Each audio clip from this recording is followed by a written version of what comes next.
17 साल बाद मालेगांव केस में आया बड़ा फैसला। भगवा आतंक का झूठा नैरेटिव टहा। कोर्ट बोला सबूत नहीं, सभी आरोपी बने। साध्वी प्रज्ञा बोली देश को बदनाम किया गया।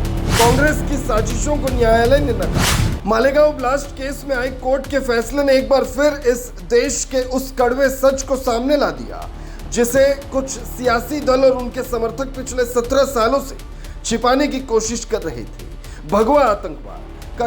भगवा आतंकवाद का जो शब्द कांग्रेस ने अपनी राजनीतिक रोटियां सेकने के लिए इजाद किया था, वो अब खुद उनके गले की फांस बन गया है। साध्वी प्रज्ञा ठाकुर, मेजर उपाध्याय, समीर कुलकर्णी समेत 7 आरोपियों को एनआईए कोर्ट ने सबूतों के अभाव में बरी कर दिया।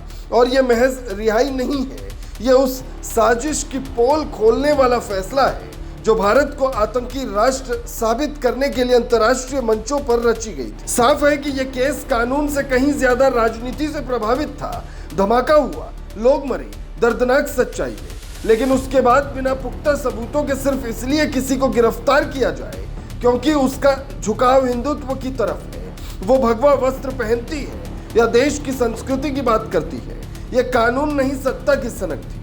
कोर्ट ने स्पष्ट शब्दों में कहा कि न तो धमाके में इस्तेमाल हुई बाइक से साध्वी प्रज्ञा ठाकुर का कोई सीधा रिश्ता साबित हुआ, न ही उनके खिलाफ कोई ठोस डिजिटल, फॉरेंसिक या चश्मदीद गवाह मिला। अदालत के इस फैसले से साफ हो गया है कि इस केस में जांच एजेंसियों पर किस हद तक राजनीतिक दबाव डाला गया। एटीएस प्रमुख हेमंत करकरे की उस समय की भूमिका पर भी सवाल उठते रहे हैं और ये बात भी सबके सामने है कि कैसे एनआईए पर दबाव डालने के आरोप खुद सरकारी वकील रोहिणी सालियान ने लगाए थे। मामला कोर्ट तक पहुंचा, लेकिन फिर भी कांग्रेस और अन्य सेक्युलर दलों ने भगवा आतंक जैसे शब्द गढ़कर देश के एक बड़े बहुसंख्यक समुदाय को कटघरे में खड़ा करने की शर्मनाक कोशिश की। ये वही लोग थे जिन्होंने यूएन में भारत को भगवा आतंकवाद का केंद्र साबित करने के लिए लॉबिंग की थी। साध्वी प्रज्ञा का बयान सटीक है, ये राजनीतिक नहीं देशद्रोह था, जिससे न केवल निर्दोषों को झूठे केस में घसीटा बल्कि भारत की छवि को भी अंतर्राष्ट्रीय मंचों पर कलंकित किया। सवाल यह भी है कि क्या अब उन अफसरों, नेताओं और अधिकारियों पर कार्रवाई होगी जिन्होंने इस झूठे केस को खड़ा किया? क्या उन्हें उनके किए की कोई सजा मिलेगी?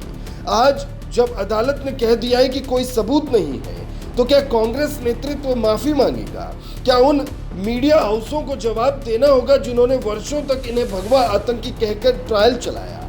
ये कोई साधारण फैसला नहीं है, ये उस विकृत सोच की हार है जो भारत की आत्मा को हिंदुत्व से अलग करना चाहती है।